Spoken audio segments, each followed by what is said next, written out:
Hey everyone, it's Paula. Guess I could hit play. Sorry about that. So there was a whole lot of technical issues going on with this video. So I just want to apologize in advance because sometimes the visual stuff is crap, sometimes the audio stuff is crap. That's why I'm just voicing over the whole thing and giving you a play-by-play on what I'm doing here. So, that being said, what I'm talking about right here is GHEE. GHEE. And what that is clarified butter. If you've heard of clarified butter, you've heard of GHEE. They started. It started making a comeback the last several years since people have gotten into keto. But it's been around for centuries, if not millennia. They've actually found it in the tombs of Egypt, and it was still edible. True story. Look it up. That being said, gonna show you how to make it. You have to have butter, not margarine. You do not use margarine. Margarine is crap. I said what I said. Anyway, so we got like 6.5 pounds of butter right here, which will probably make about between 5 and 6 pints of ghee. Or however you want to break it up. There's no certain rule. If you look right here, I use pints. This is just what I see. Looks like butter. I don't have much left. I gotta get this crap made.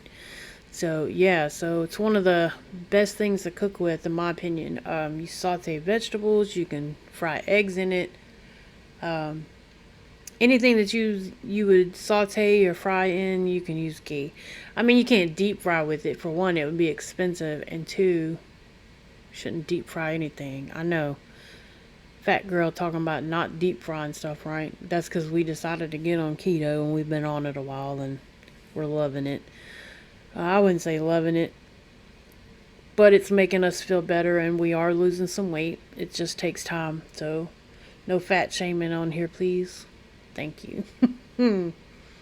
So, right here I'm just talking about the different oils that are anti-inflammatory. We mostly use the ghee or the olive oil, but we use avocado oil and sesame oil as well because they're all anti-inflammatory. They're suggested by the keto experts and other people that are experts in other things. So, that being said, usually I spray my muffin tins with the avocado oil. I just poured some in the little Pam thing. Don't hate on me for plastic. I hate plastic too. We're starting to get out of plastic, so it just takes time. But I don't know what I'm talking about. Sorry. I don't know what I'm talking about right here, but I am all about it. So I think I'm putting that back. Yeah, there we go. But yeah, that's why, because ghee is very anti-inflammatory. Even if you're not on keto, it's good to use because it's anti-inflammatory, and how do I say this? It still tastes like butter. So, it does. It still tastes like butter even after you take the dairy part out of it. And how do you take the butter out? The dairy out, you ask? You're going to simmer it. And I'm going to show you how to do that in a minute. What happens when you start simmering it after it melts? Yeah, I had to sniff the jar, is the milk solids start separating from the fat from the other, how do I say this? The milk solids separate from the fat because that's all you want is the good fat. You don't need the dairy part. And what makes it anti-inflammatory is the dairy. And don't shoot the messenger, but the dairy that we have now is crap. It's not even real dairy. But the reason why in the beginning of people using ghee was not because of the dairy issues, but because it would hold. It had a good shelf life, a very good shelf life. So you don't have to refrigerate it. You just keep it in a jar in your cabinet and roll with it. So you can also bake with it. I do that because I bake for some people that are celiac, and this is absolutely a winner with baking. I have butter molds, and that's just where it makes sticks of butter, but you can use it with the ghee, and that's usually what I use it for. And I have the little papers where I can wrap it up as stick butter, and that way I can measure it out like you would stick butter. So that being said, I have never had any issues with baking with ghee. It seems to do just fine. So yeah, and then like I said, it retains the taste of butter. So it's a win-win. It's anti-inflammatory, less calories, too, no carbs, the good fats. So your liver will thank you for that. Those of you that have gallbladder issues or have had your gallbladder removed, that would be me. Ghee is a lifesaver when you do want to saute stuff or use it for whatever. So keep that in mind. If you have liver issues, ghee is also a healthy choice for that as well. So, and I'm pretty much sure that's what I'm saying here in the in the video. So yeah, so all I'm about to do here is just unwrap the butter and put it in the pot. Nothing super magical. Woo, look at me unwrap the butter. How exciting, right? So we're about to get to the good stuff here in a second. Yep, hopefully it don't take too long unrolling it. Okay, there we go. Thought I was having an issue already. So here we are. It's all in the pot. And it's totally fine if it's over the top. Because see, it's a couple inches over the top. But it's going to melt. You're going to be fine. If you are worried that it's going to overflow, then just put in half at a time. And just keep adding the sticks until you get it to where you want. Because it's not going to expand once you get it melted. So keep that in mind. It's only...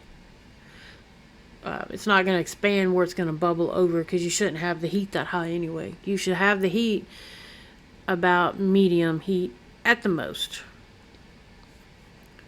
And so that's it. We're going to wait for it to melt, and then we're going to start it at a slow simmer. And I have an electric stove, unfortunately, so about 4, between 4 and 5. That's a good number. You're going to see here in just a second of what I'm talking about. Yep, so there it is. It's boiling. Now see, it's opaque, which is, you know, the starting process. So what I did, and I think I got it kind of mixed up in the video, but it's too much trouble to change. So what I did was, the beginning stages, it had a lot of foam on top, and so I scraped that off, and I'm actually going to pour that into a mason jar and save it. And see, I'm just getting more of the... See, most of the milk solids fall to the bottom, but some of them go to the top. And so you just scrape them off. And that's all I'm doing. And if you see... Excuse me, I'm sorry to yawn. And if you see, you can't see the spoon through it yet. It's still... That's the last time I'm going to touch the bottom too, by the way. Never, never, never, never, never touch the bottom, because then you're going to undo all the work you just did. Yeah, you can't scrape the bottom. As a cook, I have a hard time dealing with that, but I've gotten used to it. So yeah, never scrape the bottom, just scrape off the top. And I think we're about to... Yeah, here we go. Again, sorry about the angle of the camera, but tripod, camera, nobody was cooperating that day. So if you see, I'm still scraping the solids off, and I already poured the foam into a mason jar. This is a separate bowl. This is not going to be salvaged, unfortunately. It's kind of a waste, but it's not that much. You see, it's really not. It's maybe like that whole spoonful total. I'm just neurotic and have to keep scraping, because that's just me. Don't tell me how to live my life. But yeah, so I'm just getting the rest off of the top there, and we're gonna just keep doing that for a little bit. Look at my sourdough starter on the left there. I got some sourdough in the oven as I'm recording this. So I got some hamburger buns going and some sandwich bread. Now the bread is for my son because my husband are keto, but he's not keto, but sourdough is good for you. There's that. So yeah, we're about to transition into the next frame where you're going to see the end result of what it should look like. It's going to be darker, and it's going to have like a nuttier flavor. Almost, if you've ever smelled someone browning butter to make something with, that's what it smells like. And it smells so good. here we go. And again, the camera angle is crap. So once again, I apologize. So yeah, I'm turning the heat off because it's done. You see how much darker it is? You're going to see in just a minute just how dark it gets. And you can actually leave it in there like a 2 or 3 more minutes longer than this if you want a darker ghee. However, it smells great. But I don't know if I trust it too much to go much more than 2 or 3 more minutes, because I worry that you can still scorch it and then you cannot get that scorched taste out of it. We've all accidentally burned a pot of beans. Don't act like you've never burned it. It's happened to us all. But see that, how clear it is? You can see all the way to the bottom. You should be able to read through it. That's how clear it's going to get. And so we're just going to scrape the rest of these bubbles off, and it's okay if it doesn't all come out of there because the sieve is going to strain it. So now we're just looking at our equipment. We got the sieve, we got the funnel, we got the jars. I have another 2 jars on standby. There's my shiny spoon. I had to show you for some reason. The lids are already in the rings there, so there's that. You don't have to... We're not canning today, so we don't have to worry about boiling our lids or whatever. And that's the foam that I was telling you about earlier that I scraped off in the beginning. That went into a jar. And I just added a little sea salt to it and put it in the fridge. And I could just use it as whipped butter. We've all seen the whipped butter in the grocery stores, so... Again, I'm just showing you my pretty jars.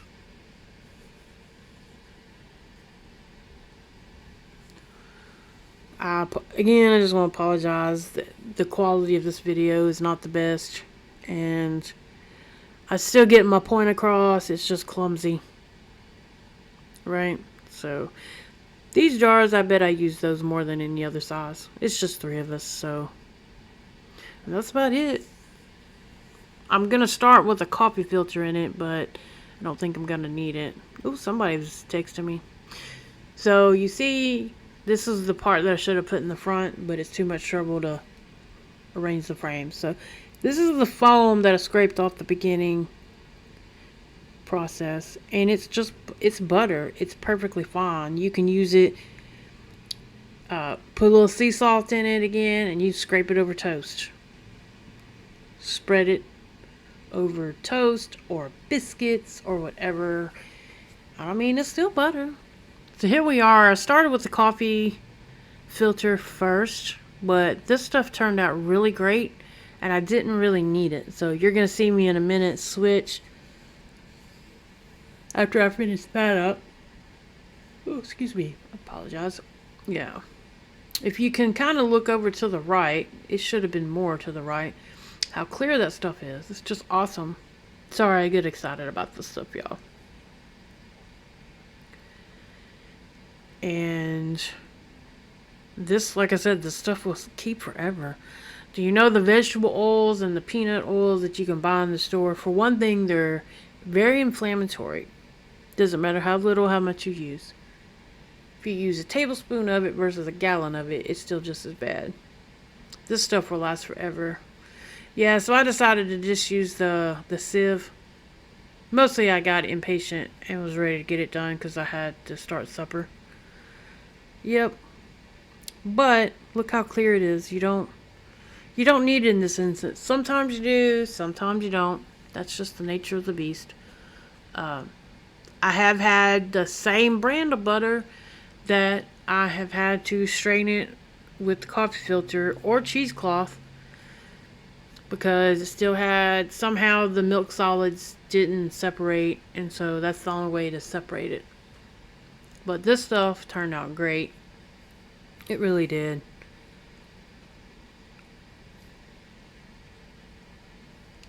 So yeah, I got 5 pints, and it looks like I'm going to need a 6th jar. It's just up in the air yet whether it's going to be the half pint or the pint jar for the 6th jar. But I am going to need, and you can, now see, I think it's just out of habit. I only put it up to the rim, but you can put it all the way to the top. As long as you can close the lid over it, it doesn't matter. Because it's not gonna, there's not gonna be any siphoning that's gonna make it boil over or anything. So you're basically just gonna put the lid and the ring on and let it sit on the counter overnight till it solidifies, and then put it away. And I mean, you can do like you do in the pressure canning, you know, clean the rim off if you want to, but it's not necessary. Again, this is so easy, user friendly, I guess would be the term. If you don't believe me, watch a few more videos. Research making ghee on the internet. It's out there. I mean, that's how I learned. Everything that I've learned with canning, cooking, baking has been Pinterest. Yup. Pinterest. So, unfortunately, I didn't have anybody that wanted to teach me this stuff. So, but that's okay. That's what I'm here for y'all, right? So, anyway. Yeah, this stuff will last forever. You can sit it on the shelf and forget it until you need it. Because that stuff, again, the vegetable oil, the peanut oils, that stuff has a shelf life. It will go rancid. Even if it's never been opened, it will go rancid. So will Crisco. Crisco will go rancid. But this stuff won't. It'll last you through your lifetime if you make enough of it. You'll never have to worry. That's why I love it.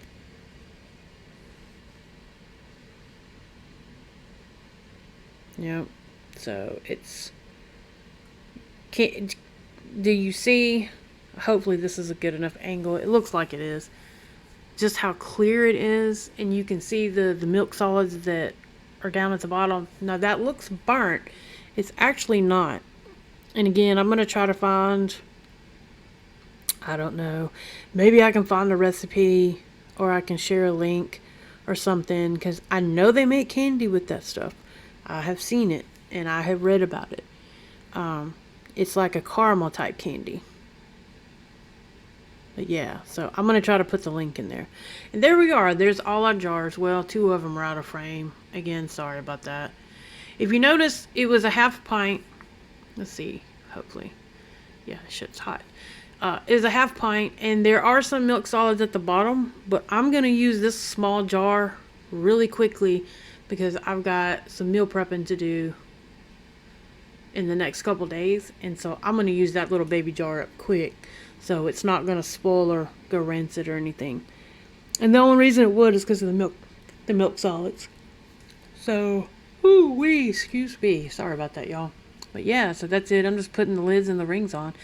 You don't wrench it on there again. You do it just like you do when you're canning. Just finger tight. That's all you need. And it's still going to seal. And it's going to be delicious. But yeah, so we ended up with 5 pints and 1/2 pint. So out of 6.5 pounds of butter, that's not too bad. I mean, there was some waste, but there wasn't a lot of waste. And if I knew how to make the candy out of this stuff, there wouldn't be any waste. I think maybe a spoonful of the milk solids right before I took it off was the only part that was wasted. I don't know why I'm pointing at it like that. I don't remember. That was one sleep ago. But yeah. Oh, bumped the camera again. Because we want the tripod isn't working right. So we got all that. We got the 1/2 pint. Let's see. I think I went to go grab the one out of the fridge, the whipped butter. Yeah, there it is. So that's the whipped butter. I put a little sea salt in it, let it chill in the fridge. And again, just use it like you would salted butter. You know, they sell whipped butter at the store. So just pretend it's whipped butter from the store. Good to go. Then you don't waste anything. But I think that's about it. Yeah, there it is. There's a close-up of it, because that wasn't good enough what I showed you, apparently. But yeah, so that's pretty awesome, I think. Super proud of this. I hope somebody wants to try it. It doesn't matter if you're keto or not. It's definitely worth making.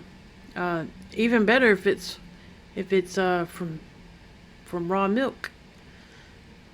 that you made butter out of. So this is the milk solids in the pot afterwards that they make candy out of. Smells great.